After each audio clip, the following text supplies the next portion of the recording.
Oh, what a good nice streak. So excited. Mania ka le kabutsa. Ngaron keng lau. Maya le kabuti la setin pulal nun moya. Dagri kangalel nakari to at editor hi pu awa. Pu si van lal awa le f lal ro chan aten lal ro chan hi chu. Nsia nga ting ser. Ijek tu kan ya dang te pozi yakin an edita. Facebook akhan pu awa hian mi kan chua trap to ti de khana post hi na ka ha lel na rei to khop maya tlang sam na te khan ka kal chak lut ka ma se ramdang om kan ni se pu vanan after party and after release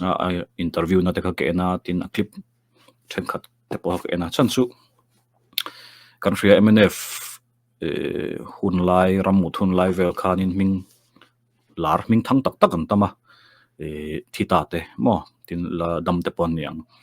pulal deng an chu kan hraveka tin puzoram thanga te puton lui ate tin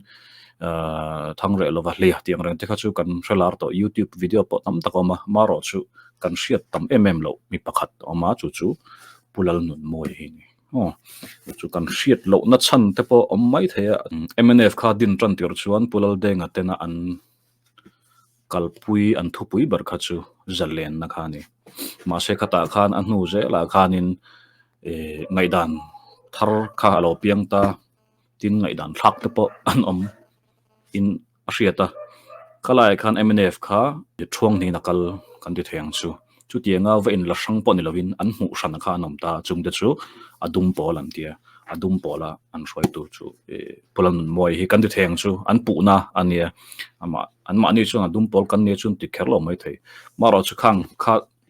adum pol ho te ka man khom te kan ni ta no chwa te tin pulan non moi kha MNF khan vice president ania pu man ke baya kha thla ka chuan vice president ani ta ka chuan kan rianga pulal denga chu a hun tam jok kha chu a om lo ani chu wang chuan ayo tu pulal non moya hi ni a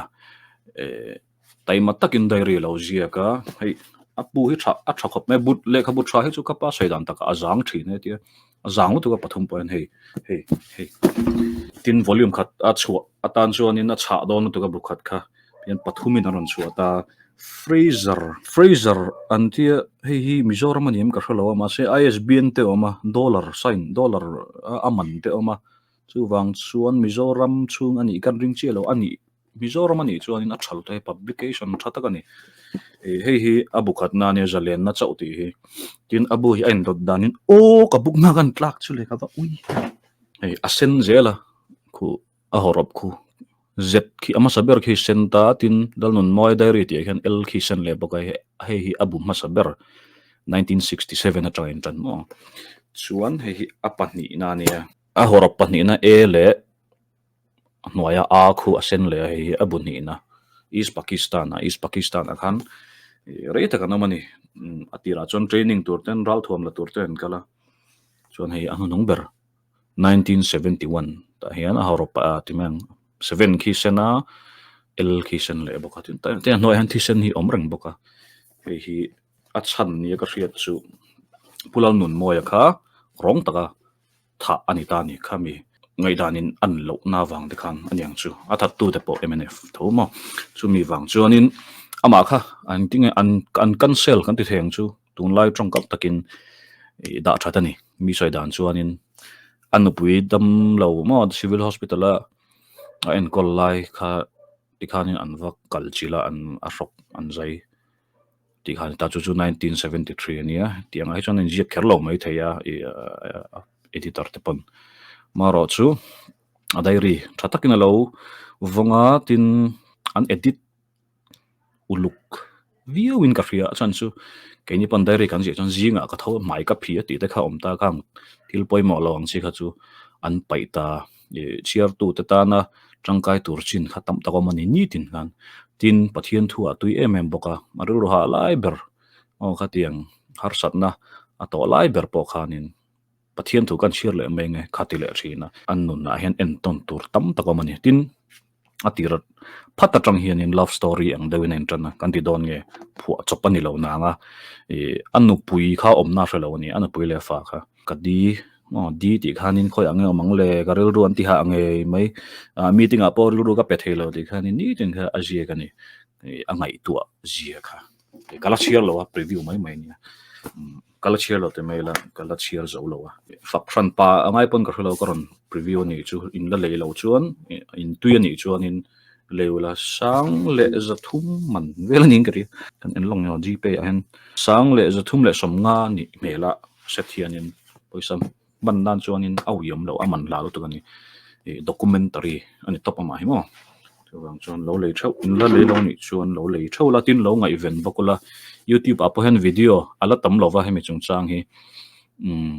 ama bi ke chu mi chuan in an sei fo chu ka ringa en tir nan pu ar zamoi ten kom na puwana na interview na kha episode kwa som vel lai kha oma ta khan punun moi ming hi chu a rizinga tin kami le kha butlang zar na kami aden sen vela interview apo khanin sei tam tak chu amaro chu hei captain lia ti vela nga mo hei a video big kha chu alom lo ni alar lo wangin tin alar lo na chanpo ka sei to kha hei kan share zo kan la ron review don ya tu ne chu preview ani very good nice kolom khop mai editor tek thu kho chang hi kan share nga poi em long chu copyright kan bo che em long chu ma pulal nun mai diary hi van tlang share thei tur chop chu ani le ni lo thua kan in kha prei le aderi nei tu om talo chu heti ami mal bung ro han tlang zar chiam mai hi in thla na om lo thei lo wa chu wang chuan computer kan lak lu nuwa po rei tak kan han up wang phot ani amai ro chu kan mi ma sa tin kan ram le nam ta na om an lo tor na te anin pek na tele kan ramin din mun thazok chang ve se ti angai tu ana an lo sen dan je ko om hi han up bo hlena ta na pam mai box hi wangin a chung te phalna lain mi pui wan tlang chiar thei turin heti hian chop chu alo ni ta ni kan lom hle ani pulalun moi hi thu jiek mi tak ani ti a hriat theya a thu jiek a fel fain chira ha dam hle chuti rolen diary bute takte ajiek ani wangin mun aren ba ka heti anga midang tel la chira ta na jiek ani lo awangin trong kambol de lai le han toy hnum de ngai lai thlem te om ve a ni diary hi ke poka jiek thina an la chu ang a ti ril ru hi tuman kan ni garing lova edit ve view chu ngai chung chu claim shim remania athu poi mo lai ro khoi dang lamani lo tin tarlan telatana trul lem lo thil thren kat ram boy history nen po in kum kai lo mi mal thil lutuk angchi a om tel thren boka chung ho po chu pai thren ani bok apoi mo chu an pai chu kan ring cho lo mi mal thil a po khan adere hen zalen na suala ram mut pui thren ta minga lang tam hle a then chu kan jinga anom ve talova a then ro chon tun thlengin min la dam pui boka antana han huat tur oma kan hriat lo wangin pai thren lovin angai in kan tar lang mai boka an lo hriat thiam nge kan be sei zoram tan zalen na sual history le literature ro pui tak nei tu pol tan po mnf kum somnga chuang lo in ubbo to an literature hlom thatak pakhat han phor chu thar hi an ro puina bel cha tu ni don wangin thil lomom tak ani nge yang ti kan ring an lom na chang riang pulal nun moi hian kan ram tan be sei na sang tak anei ti adai ria tang hian chiang takin kan hu theya hun har sa berkara po ram dang chan chin hriat bel zel tumin radio mangin anga event ring thrina o chu chu ka chiar china po ka ri radio hi ngai thlaranga radio azie paina ngai thla ni ngei turani kha azie khle thlatel ta zela ram thren khat boina tele abi kin zalen na nei mai tu ram te chan chin phei chu abeng verzong tak ani ti kan hu